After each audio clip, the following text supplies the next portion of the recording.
अशांत Bharat, unrest India, एक चिंताजनक परिदृश्य। इंडिया एक चौराहे पर खड़ा है। एक तरफ है चमकती इमारतें और तेजी से बढ़ते टेक हब, और दूसरी तरफ है प्रोटेस्ट से भरी सड़कें, जहां हेडलाइंस आर्थिक ग्रोथ और ग्लोबल अचीवमेंट्स का जश्न मना रही हैं। वहीं लाखों लोग अभी भी बेरोजगारी, इनइक्वलिटी और एक ऐसे जस्टिस सिस्टम से जूझ रहे हैं जो दूर लगता है। प्रॉमिस और रियलिटी के बीच का गैप बढ़ता जा रहा है, जिससे अशांति बढ़ रही है और न्यू इंडिया के इंक्लूसिव होने के आइडिया को चैलेंज मिल रहा है।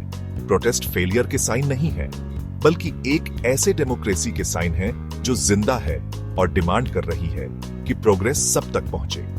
यह ऐसे उन आवाजों को सुनता है, यह समझने की कोशिश करता है कि हमारे फ्यूचर के लिए उनका क्या मतलब है।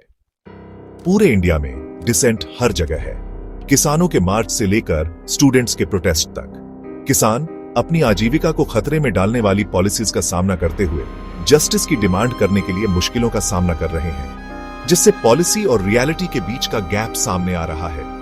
यूनिवर्सिटी कैंपस जो पढ़ाई के लिए बने हैं, फ्री स्पीच और सोशल जस्टिस के लिए बैटल ग्राउंड बन गए हैं, जहां स्टूडेंट्स स्टेट्स को चैलेंज करने के लिए बहुत कुछ रिस्क कर रहे हैं। स्टेट का हार्श रिस्पॉन्स सिर्फ यूथ के एलियनेशन को गहरा करता है। इस बीच कम्युनल और कास्ट बेस्ड वायलेंस, जिसे अक्सर पॉलिटिकल गेन के लिए भड़काया जाता है, सोशल फैब्रिक को फाड़ रहा है।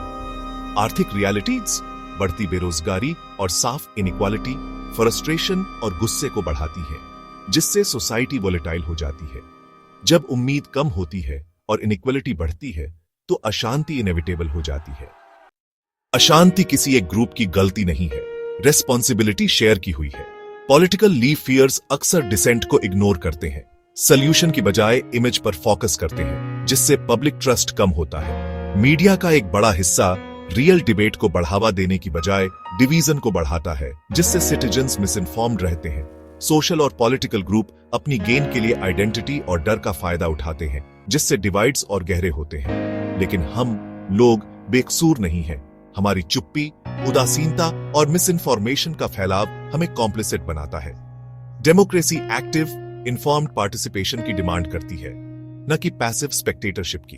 केवल सवाल पूछकर, वेरीफाई करके और जस्टिस के लिए खड़े होकर ही हम डिवीजन की ताकतों का मुकाबला कर सकते हैं। आगे का रास्ता कलेक्टिव एक्शन और नई अवेयरनेस है।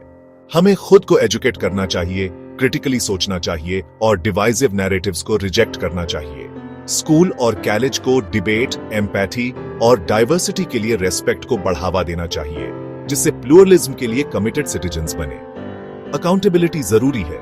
लीफियर्स और इंस्टीट्यूशंस को लोगों को जवाब देना होगा। राइट टू इंफॉर्मेशन और पीसफुल प्रोटेस्ट जैसे टूल्स हमें चेंज की डिमांड करने के लिए एम्पावर करते हैं। हमारी डेस्टिनीज आपस में जुड़ी हुई है। यूनिटी और सॉलिडेरिटी हमारी स्ट्रेंथ है। आइए एक ऐसा इंडिया बनाएं जहां डायलॉग, एम्पैथी और जस्टिस का राज हो। एक ऐसा फ्यूचर जो सभी के लिए, सभी के द्वारा शेप किया गया हो।